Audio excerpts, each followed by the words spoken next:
The city of Blanco has restricted its water use after a perfect storm of drought, extreme heat, and supply issues, causing water reserves to dwindle. Well, the family of an Ohio teen is warning other parents about the deadly TikTok challenge that took the life of their 13-year-old. Right now, UT Health Austin's contact tracing department is in desperate need of help. Israel forces bombarded towns and refugee camps across Gaza, and the ground offensive against Hamas militants forced thousands more to flee. New reaction this morning after reports that Samsung is pushing back the start of production at its new chip manufacturing plant in Taylor.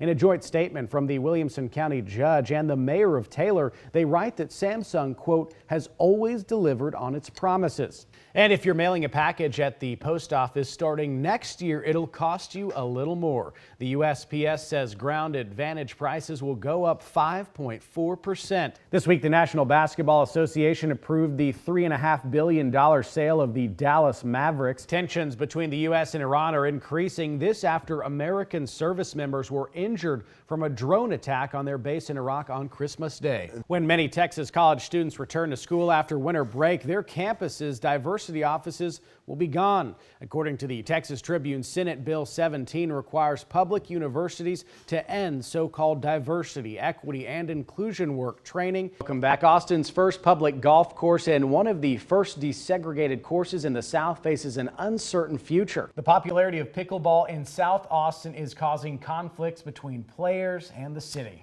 Good morning. A live look out in the hill country, Llano. If you're looking for a place for lunch this afternoon, Cooper's Barbecue. You can't go wrong. We'll have more on the weather, what it's looking like in the hill country, as well as here in Austin with Nick coming up shortly. Well, as Hays County continues to grow, so does the number of roads in the area. Now drivers have a new route in East San Marcos. Good morning. The sun coming up over New Orleans. You can see the Superdome off in the background there. And the Texas Longhorns, well, there's going to be a sea of burnt orange heading to New Orleans very soon as the Longhorns take on the Huskies this weekend.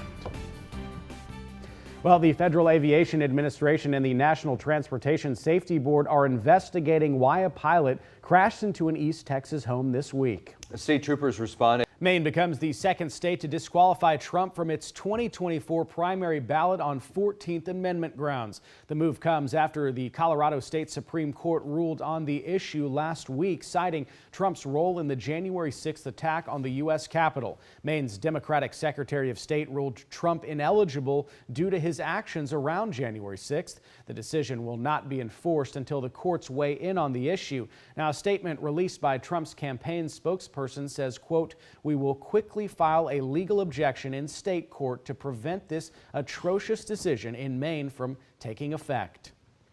The Town Lake YMCA and a local nonprofit are teaming up to give refugees a chance to show off their crafts this weekend. The Refugee Holiday Arts and Crafts Bazaar is a free event showcasing the work of refugees from Ukraine and Afghanistan who recently settled here in Austin. The handmade goods include jewelry, handbags, paintings, fresh-baked pastries, and much more. It's from 9 in the morning to 1 in the afternoon this Saturday at the Y on West Cesar Chavez. You can check out more details on this event at kxan.com.